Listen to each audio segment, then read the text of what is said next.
জোৰত চলাইছ ইয়াৰ যে এইটোৱে বেয়া লাগে তই আমাৰ লগত মিলিব নোৱাৰ কি বেয়া কথা কৈছো বাই চান্স কিবা এটা হৈ গলে কি হ'ব আৰে এমএলএ গৌতম বৰাৰ ল'ৰা হয় মই নবডি কেন টাচ মি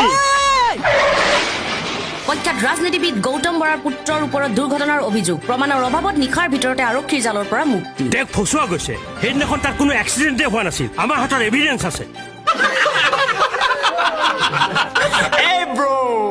কৈছিলে নাই তোক নবডি কেন টাচ মি আৰে ডেড বডিয়ে নাইকিয়া কৰি দিলো বে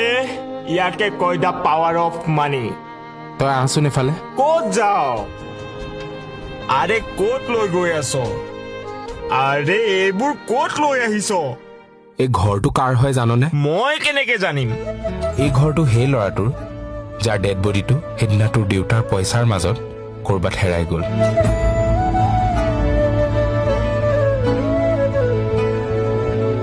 তাৰ মাকে চকুৱে দেখা নাপায় একমাত্ৰ ল'ৰাটোৰ ভৰসাতে জীয়াই আছিল কিন্তু তাকো যতীন ফোনটো তই আহিছ নেকি নহয় মই তাৰ লগৰহে সি নাই নহয়